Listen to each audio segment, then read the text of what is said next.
Here's how I would build wealth if I was broke. Like if I had no money and was just starting off, let's say I had $100, $200 and I was just starting off. This is how I would build wealth. First of all, you have to start with a reality check. If you're in any type of financial situation where you don't have money, you have to realize that it's on you. It's on no one else, but it's on you. You have to take accountability for the things that you've done or haven't done that have led you to this point of not having money. I wouldn't focus on investing, or I wouldn't focus on trying to create a side hustle, but you want stability and income. And where do you get stability and income from? Just a regular plain 9 to 5 job. I know everybody bashes 9 to 5 jobs. People don't like saying, okay, let me go out and get a 9 to 5 job, but 9 to 5 job brings you stability and it just brings you regular income, consistent income. And you know, okay, if I'm gonna work these amount of days, I'm getting paid this amount. And you know, if you work 5, 4 days, however much it is that you're gonna, however much hours you're gonna work, you're gonna get paid, and you could budget off of that. But first, you need stability and income. You can't build wealth if your basic expenses aren't covered. So if you don't even have money to cover your car note or your rent, your utility bills, whatever it is that you need to cover, and you think you're just gonna start building wealth or start investing or trying to make a next flip to make some money, that's not how it works. You need to get some stability into your life first before you can start anything. The goal at the beginning is to create a financial foundation so you're not consistently trying to start over. That's the biggest problem people get into or they run into, is that they don't have a foundation and they haven't created anything at the bottom, but they want to start investing. They want to start flipping or trying to take 100 and turn it into 300, but they don't have a foundation. Once you create a foundation, then you could go out and take a little bit more risk and try and go into different things. Try trading, try starting a business. Then you have a little bit of margin to fail and take a little bit more risk. But when you don't have a foundation, your foundation is everything. Think about the foundation of a house. If your house wasn't made of woods and they didn't put the concrete under all of this, and they didn't add all the tiling that they do in between the walls, what do you think would happen to a house? The house would fall down with you during a hurricane or during a tornado or something. The house would just, it would just break because there's no foundation.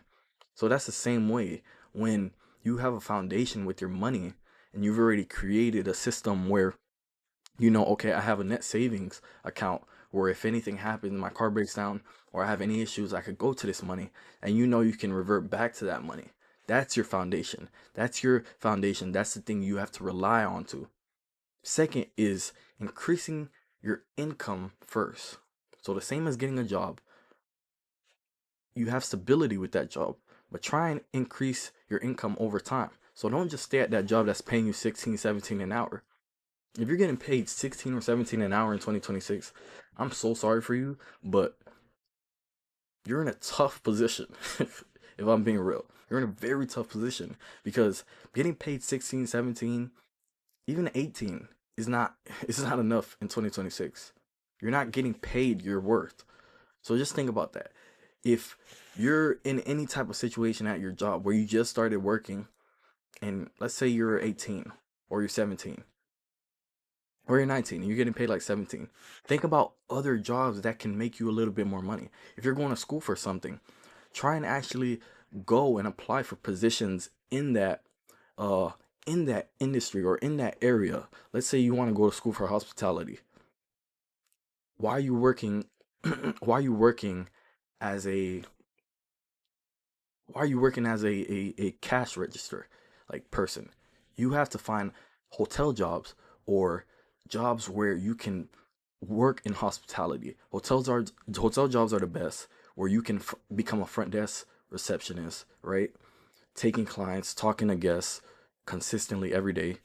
You can become someone who's stepping into your role at an early age, and that way you'll be increasing your income potential. You have to learn that working more hours and picking up shifts is part of it. is part of increasing your income. So you have to do certain things. You have to try little side hustles. You have to go out and freelance. Let's say you have a skill that you have. You can find a way to monetize that skill and make money off of it. Say you know how to make YouTube clips or YouTube thumbnails, right? Or you make YouTube shorts, whatever it is that you know how to do. You can reach out to creators. Let's say someone like me, I'm making YouTube videos and I need thumbnails. You can start making little thumbnails, right? You can start creating little thumbnails. I used to do it back then. I used to make some money off of it, right? Just reach out to some creators on IG, creators you see that they might need a little help with creating some thumbnails and they don't have time to be doing everything in their business. One thing you have to understand about creators is they're gonna allow people to help them, right? Because they don't have time to do everything. They don't have time to edit. They don't have time to do thumbnails. Yes, they might edit their videos, but if you go out and learn that skill, that editing skill, how to become an editor, you can ultimately take that over for them and they will pay you for that. So just think about that. Certain skills that you have, you can find a way to monetize them and get paid off of being good at that skill or being good at whatever it is that you know how to do. Right? So whenever you're just in your house and you're just chilling, find a skill that you think someone would want to pay for. Like me, this is not a skill, but it's something I used to do. I used to resell shoes. So I'd buy it on whatever site I bought it. Then I would go to like an app like Mercury and then I'll resell the shoes. I'm making like $100 to $200 off of flips that I'm making. So that was a little extra side money for me, right? On top of my job that I had, but I also had flipping shoes that I was doing, and I was doing something else, I forgot, but I was doing something else at that time as well. That was bringing me some side income, you know? So at a young age, you can have this entrepreneur mindset. You can have this mindset where you're like, okay, I can make more money by doing little side hustles. Yes, you have your main source of income, which is your job, your 9 to 5, or your 5 to 9 if you're in school, whatever it is. But then you come with a little side hustle that you're starting, a little side business. Let's say you need a little extra cash to start whatever it is that you want to start. You ask your parents, hey, can I get $500? I want to start this idea with selling shoes and stuff like that. And if you got good parents, you know, they support your dreams. They're here to help you. They're here to support you. They'll ultimately help you. That's what my parents did. I didn't ask them for any money, but I just let them know my plans, what I was going to do. And they were like, okay, yeah, I bet. And I'm like, yeah, I want to open an account, a bank account for it. And they're like, bet, we'll help you. So test the waters, see what's out there, and see what you can become good at, what skill you can get, or what side hustle that you can start, right? Picking up extra shifts, just working longer hours, just trying to make some extra cash. You have to also, thirdly, control your spending. This is the quickest way to get out of this broke state is control your spending. There's a lot of people have an issue with impulse spending. You don't even realize it, but you can spend way more than you make. That is a fact. That is 100% fact. You spend way more than you make, which you have to understand that making sure your money always stays with you is the most important thing. That your money's staying with you, but it's not going out, but it's staying with you. Don't give it to Publix. Don't go giving it to Amazon. Don't go giving it to Netflix. Don't go give it to Hulu. Don't give your money out. Yes, you might think, oh, it's just $10 every month. It's not too crazy. That $10 adds up. By the end of the year, you're paying at least $120 for that whole year for Netflix or for Hulu, however much it is. All right. I don't know how much it is because I don't have those. I don't have subscriptions with Netflix or Hulu. If I need to watch a movie, you just find one of those sites that give free movies, or like let you watch free shows. There's workaround ways. Y'all know this. You guys know this too. So try and find a way to cut out some of your subscriptions, cut your spending, whatever you're spending every month. Calculate how much you spent last month. Let's just make it something practical so you can do this step. Calculate how much you spent last month on miscellaneous things. Miscellaneous things is like things you don't even need for real.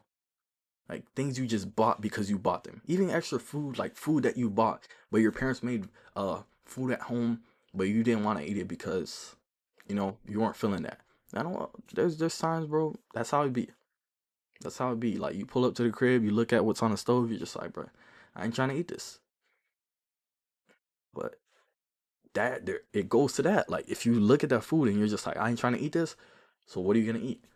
You end up going out and you do that. Let's say you do that 4 nights in a row or 5 nights in a row, and you end up spending like $20 each night. That's $100 right there in just 1 week.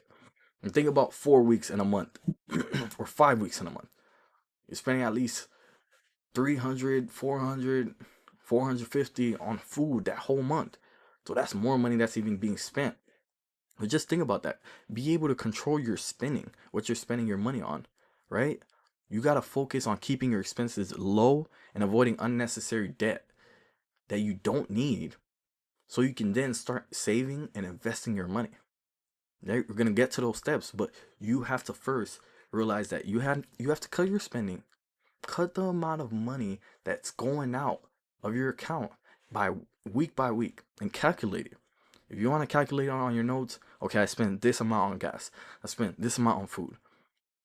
So you could better make projections about, okay, how much do I need to cut? How much can I afford to spend? How much how much can I afford to spend? How much can I afford to leave? Right? So you could better manage your money. You can find a system when you do this, when you're practical about it and you actually make steps and put everything in your notes, budget it in your notes, then you can actually create steps in your head to be like, okay, I'm gonna spend this much next month. I'm not gonna spend this amount, and I'm gonna do this. This is what I'm gonna do. So you're gonna ultimately be able to create a plan for your money. Fourth thing is saving that first $1,000. I know it sounds difficult, but if you're 16, 17, 18, you have to be able to learn how to even hit 1,000. Because when you see that 1,000, it's gonna be like, damn, 4 figures. First time I've ever hit 4 figures. Like the first time I hit 1,000, I was like, damn, that was cool. Like I grinded up to this. Like, and I was hoping I hit that first 1,000. It sounds so like, just 1,000, but a lot of people don't have $1,000 with them. They do not have $1,000 that they could spend. I hope y'all know that. They don't have it. All right? So they rose to building a small emergency savings fund with that $1,000. That $1,000 could be your emergency savings fund right there. Right? So that when I say emergency savings fund, this is for emergencies only. Whatever it is, whatever necessities you need for this money, this emergency savings fund will be that money. It will be that money. Car breakdown, random repairs for your car, or someone just needs some extra cash.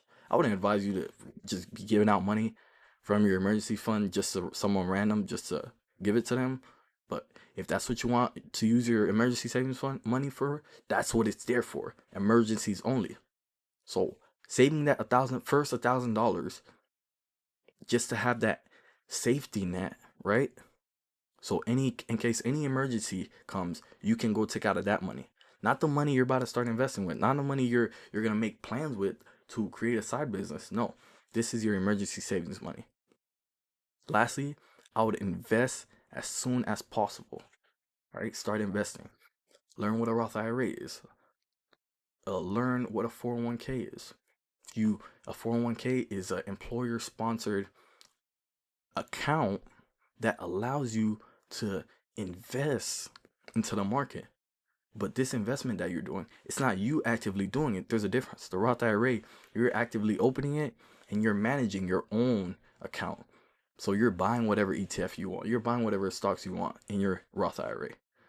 But your 401k, those are usually employer sponsored, meaning the job you work at offers it and they take a little bit of money out of your paycheck. And let's say they have a match. Let's say you allow them to take 3% of your paycheck, but they have a match as well. So you give 3%, but they're also matching another 3%.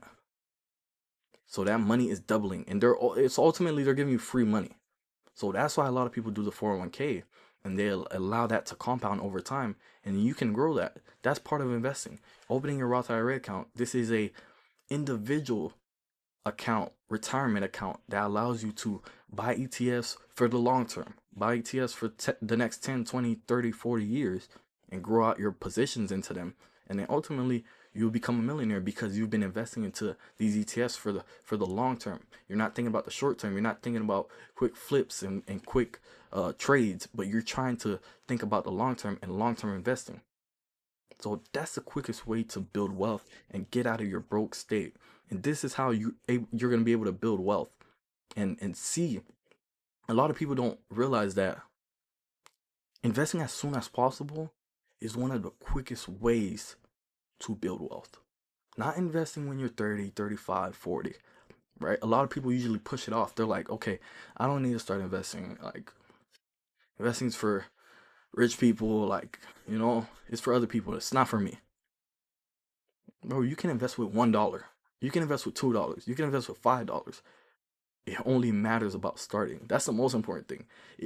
All that matters is that you start. Start with the smallest amounts. Like, I don't care. Start with small amounts.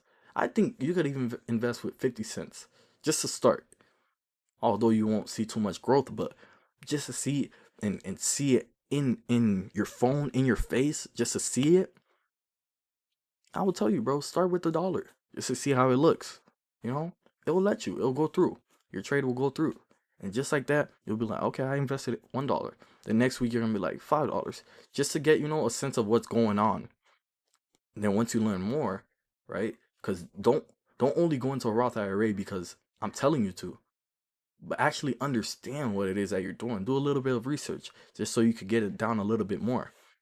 So these are the 5 things that will allow you to get out of your broke state and that will help you to build wealth. Start with a reality check, like understanding, okay, like I gotta get a job first. Or if I have a job, like I gotta start saving a little bit. Then you increase your income as time goes on. So you're not only staying at that job consistently for the next 4 or 5 years, but you're trying to every year consistently increase your income. Okay, let's say this year you made 15,000. Next year you want to make 20,000. The next year you want to make 25. The next year you want to make 35. The next year you want to make 45. So just trying to increase your income as time goes. Then you control your spending. So no impulse buys or no impulse purchases. Delete Amazon, delete whatever apps you have, eBay, what's the other apps? I, I don't even know the apps because I don't got them on my phone. I know a lot of people like Temu, Shein, those type of apps, but just delete all of them for the next year, bro. Delete all of them. You're gonna see how much better your life is gonna be. Then it's save that first $1,000. Try and save your first $1,000 just to see it in your account, or your first 2,000, 3,000, however much it is. If you hit 1,000 already, check and try and make sure you hit that 2,000. Just set a goal for yourself, a milestone, so when you hit it, you know you got that checked off in your head. Then you invest as soon as possible. These are the steps to getting out of a broke mindset and building wealth. Thank you for watching and thank you for listening. And peace.